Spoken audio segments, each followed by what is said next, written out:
All right, hello and welcome to the channel. If it's your first time here, welcome and please do subscribe. So you join me here at the newest of all of Rivian's Adventure Network charging locations here in Newburgh, New York. This just opened about a week ago. It's in a fantastic location for us especially because we're often kind of going on this route up into New England for skiing or leaf peeping and other adventures throughout the year. And this is just phenomenal for us now to have this here. Used to be a little bit of like a dead zone for charging, and now we've got this here. So I'm going to show you how this works, just some of the great benefits here and wonderful integration that Rivian's got between their network and their vehicles, how this might work when it opens up a little bit later. And then right up the road, we've also got a Tesla Supercharger, so I'm going to show that one as well. And basically between these two, I don't think there is a more seamless, wonderful EV charging experience. And these two are just in a class of their own compared to every other EV charging experience that you might get. So I want to talk about why, what others might want to do to kind of catch up to it, and why EV charging has kind of got this bad reputation that really is not deserved from Rivian and Tesla. So come along with me and let's drive.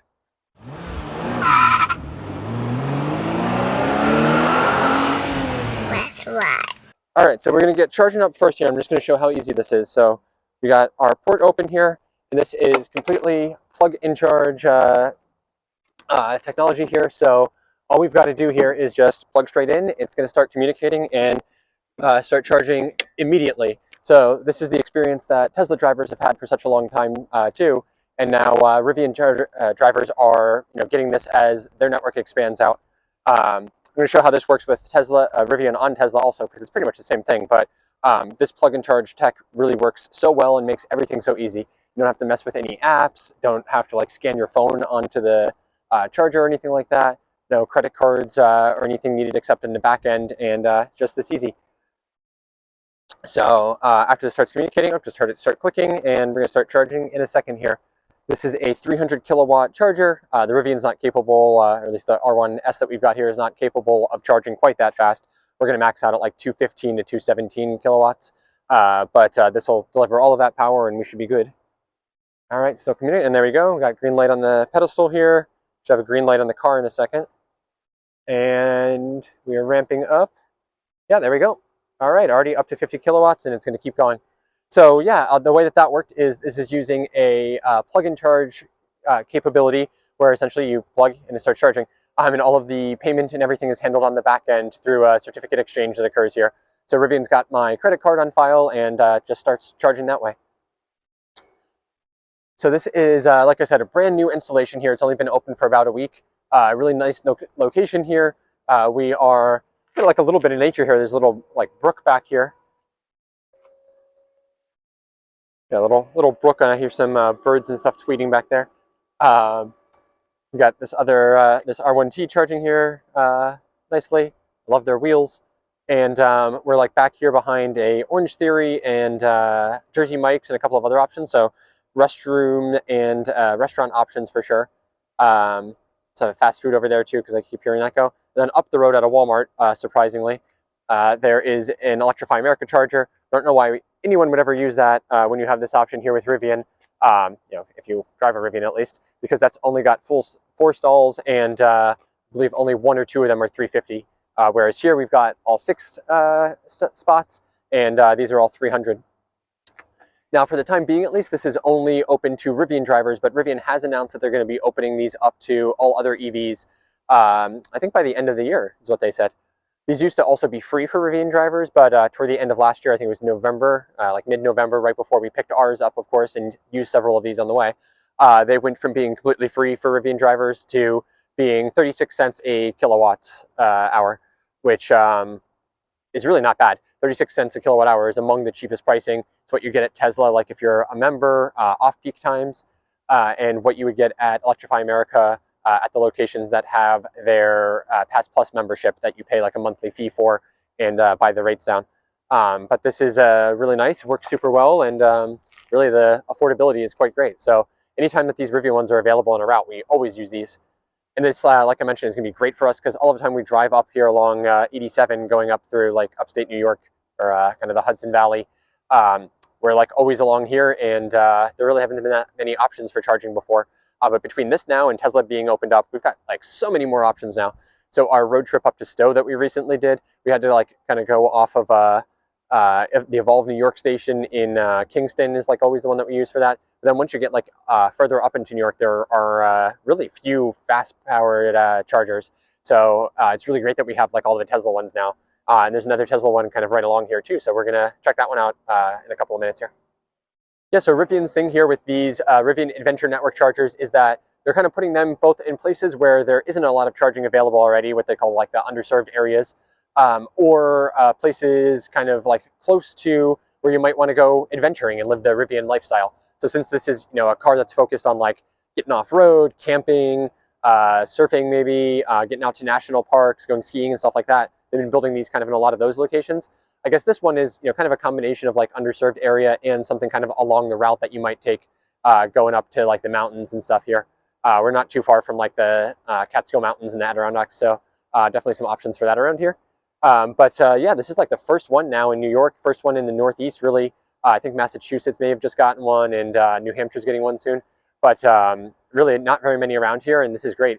Most of the ones that we've got like on the East Coast really have been further south along, I think that's 84, going down toward like Shenandoah National Park and the Blue Ridge Parkway, where there are quite a few of them in Maryland and Virginia, and even North Carolina, but we had none up here, so this is fantastic now, and I'm just so happy to see this network continuing to expand.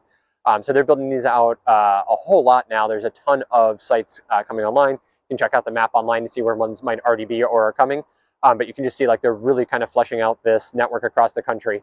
And especially with opening it up later this year, this is just going to be yet another great option for EV drivers, whether you have a Rivian or not. But I suspect we'll have some benefits here as Rivian drivers, maybe pricing, maybe availability, things like that. Time will tell. But yeah, these ones are working great. Really happy with this installation. It's not like it's busy or anything, and everything seems to be working quite well. All right, and you can see we are, this is actually the fastest I've ever seen, 219 kilowatts.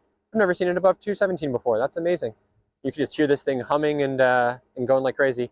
But yeah, we've only been here a couple of minutes, and we've charged up a ton already. All right, and one of the other things I love, they actually recently added this, is you can actually see in real time the price that you're paying here on the screen in the Rivian. So this is our, our driver gauge screen, and we've got not only our, charging rate and everything on here, but how many kilowatts we're getting, how much we've added, but we've got the pricing now too, which is awesome. And I think they just added this in a pretty recent update here. So just shows like the benefit of over-the-air updates and how much better the software kind of continuously gets. I think Rivian is doing such a great job with this, just adding functionality like being able to charge at Tesla superchargers and more information like this on the screens. And I think that this is going to be a thing that really kind of sets Rivian apart compared to some of the others, especially like as they get access to superchargers. Some of this integration and just how many different features and functionality get added here through over-the-air updates is going to be, I think, a standout because Rivian's done such a good job with software compared to some of the competitors. I can't imagine, like GM or Volkswagen, not specifically to pick on them, but like some of the other ones that are a little bit less software focused, I think are going to have a hard time keeping up with some of these features. And, Rivian is doing such a great job with this. So hope that this keeps up. All right, we lost our charging summary, but I'll put the stats up.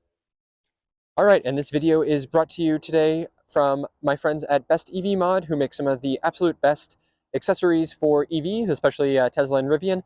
And today we are featuring this charging port protector for all weather. So, the charging point here in the Rivian is really amazing. You've got this, door that opens and closes, and that's great to like keep it safe and everything in there. But sometimes when you're charging, you might be out in the rain or the snow, and you don't want that to get in there and either affect or fault out your charging. So this little protector here is great to give us an option to keep it safe and secure, and maybe even give you better charging rates because it'll help keep it warmer in snow and cold weather. So you can see it's just got, just sort of like sits in there, give you access to not only the J1772 AC port, but CCS DC pins as well for charging. It's got the slit here so you can actually see the charging stat on the lights, and that keeps it nice and safe and secure. So let me show you how this works right here on our Rivian Adventure Network CCS charger. So fits in there super easily, actually makes it nice and tight in there. And we've also got this little kind of baggy protector that we can put on the handle here as well, to keep it even more protected in here, and that'll help keep it warm. That just comes up over here and keeps the handle nice and warm and out of the elements as well. So thank you to my friends at BestEVMod for sending this on over for us to check out. If you're interested, you'll find the link in the description below, as well as all of the other great products that they offer here, from interior storage to exterior styling, accessories, and a whole lot more there. So check it out. All right, and here you can just see the great integration that we've got with Rivian and Tesla here on the screen. So actually, let's cancel it. So you can see here, where's our Rivian one? Maybe it's not showing it because we're here. But here's the Electrify America one, 150 kilowatt max. There's only 4 there, and it doesn't even know how many are available. Whereas here is our Tesla one. Okay, here's our Tesla one at Center Valley. 250 kilowatt max, 3 of 12 available. Oh, we're gonna have a challenge there. But yeah, and we can even see here the pricing information. So 53 cents a kilowatt hour plus an idle fee, and we need an adapter, which luckily we've got. But that just shows you how well this works. And look, when we go here, it's going to start preconditioning the battery for us, and these will be included in route planning too, which is great.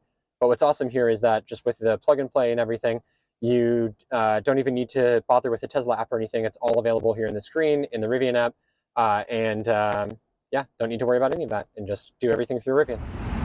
All right, well, we found Tesla superchargers that didn't show up on the map, and I figured out why. They're V2s, and there's absolutely no way to park here that you would actually be able to use this, because you'd be blocking the entire route here. So despite us having our adapter, unfortunately can't use these, so let's head to the next site. But I mean, we're like 500 feet from where the Rivian chargers were, so interesting that you got this here, and then the Electrify America ones like up right there. I don't know if this town just has like an excess of energy, or they're incentivizing it somehow, or what. All right, back, here we go. All right, so we're here at, it's actually Woodbury Premium Outlets, where apparently the Tesla supercharger is. And as you can see, it is packed. So there's no way we can actually charge here, because we'd be blocking 2 spots, and that's not gonna work at all.